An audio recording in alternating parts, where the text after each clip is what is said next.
बच्चों, आज हम BA part first sociology paper 2 Indian society Bharatiya Samaj के अंतर्गत ओरिजिन ऑफ वर्ण सिस्टम अर्थात वर्ण व्यवस्था की उत्पत्ति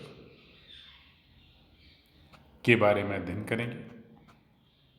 इसके बारे में 4 महत्वपूर्ण बिंदुओं पर चर्चा करेंगे। पहला, अकॉर्डिंग टू ऋग्वेदा, ऋग्वेद के अनुसार। दूसरा, अकॉर्डिंग टू उपनिषद, उपनिषद के अनुसार। तीसरा, अकॉर्डिंग टू महाभारता, महाभारत के अनुसार। और फोर्थ है अकॉर्डिंग टू गीता, गीता के अनुसार। वर्ण की उत्पत्ति के विषय में विभिन्न विचार विद्वानों द्वारा व्यक्त किए गए, जो वेद, उपनिषद, गीता एवं दर्शन के आधार पर है। प्राचीन भारत में समाज 4 वर्णों के रूप में विभक्त था: ब्राह्मण, क्षत्रिय, वैश्य और शूद्र। प्रत्येक वर्ण के निश्चित कर्म थे, जिनको पूर्ण करता हुआ सामाजिक दायित्वों को निभाता था। वर्णों की उत्पत्ति को निम्न प्रकार से समझा जा सकता है। पहला, ऋग्वेद के अनुसार।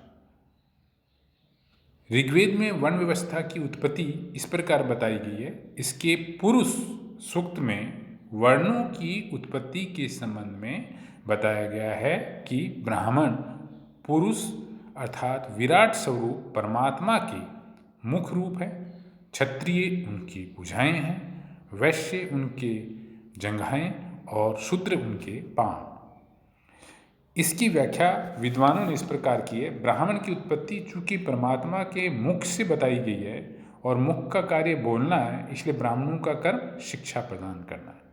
क्षत्रियों का कार्य शारीरिक शक्ति एवं समाज की सुरक्षा, शासन संचालन से संबंधित है। वैश्यों का कार्य व्यापार से संबंधित, व्यापार और कृषि से संबंधित है। और शूद्रों का कर्म सभी वर्णों की सेवा करना माना गया है। ये क्रमशः मुख, बाँ, उदर तथा पैरों से संबंधित बताए गए हैं।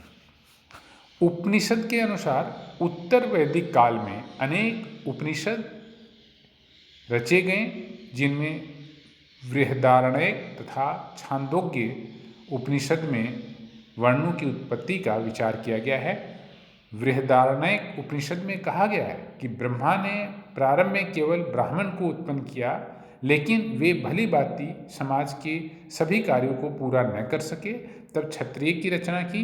क्षत्रिय के अंतर्गत अनेक देवता जैसे इंद्र, वरुण, सोम, यम आदि आते हैं।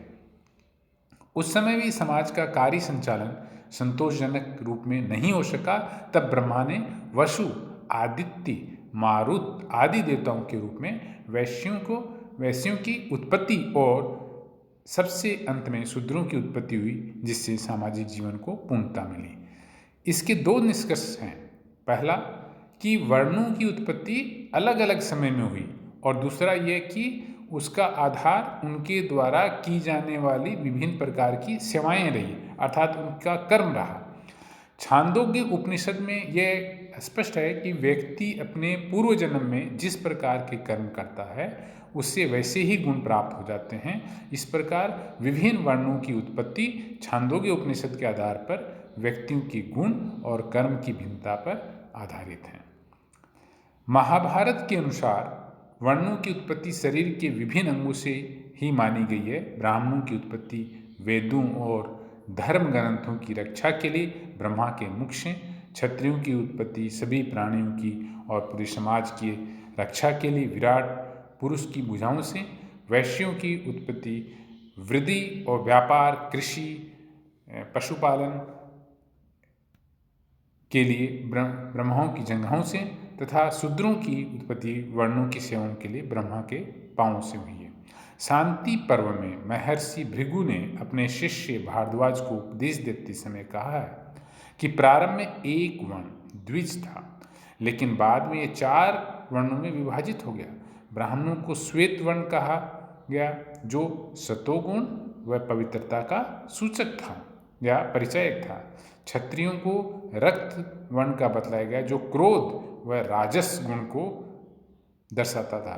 वैश्यों को पीले रंग का बताया गया, जो रजोगुण व तमोगुण का मिश्रण, तथा शूद्रों को काला रंग प्रदान किया गया। जो तमोगुण वह अपवित्रता का परिचायक था। यहाँ यह स्पष्ट है कि भृगु ने गुणों व कर्मों के आधार पर वर्णों की उत्पत्ति मानी है।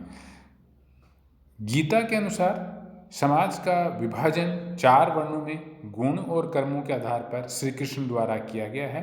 स्वयं उन्होंने कहा है कि गुण और कर्मों के विभाग से चारों वर्ण ब्राह्मण, क्षत्रिय, वैश्य और शूद्र मेरे द्वारा रचे गए। गीता में गुणों को महत्वपूर्ण माना गया है। भारतीय दर्शन के अनुसार ये गुण सत्व, रज और तम 3 हैं। इन्हीं गुणों के द्वारा मन की रचना होती है और उसकी 3 प्रवृत्तियाँ सात्विक, राजसिक और तामसिक बनती हैं।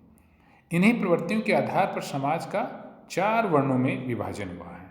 सात्विक वृत्ति से युक्त और जीवन के प्रति आध्यात्मिक दृष्टिकोण अपनाने वाले ब्राह्मण कहलाते हैं। सात्विक और राजसिक प्रवृत्तियों से युक्त क्रियाशील प्रधान व्यक्ति क्षत्रिय कहलाए।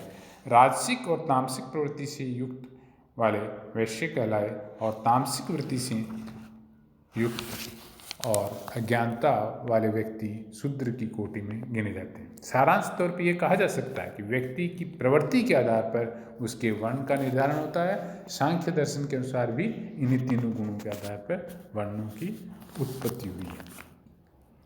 नेक्स्ट वीडियो में अपन वर्ण व्यवस्था की उत्पत्ति के आधार अर्थात basis of the origin of varna system पर चर्चा करेंगे। धन्यवाद।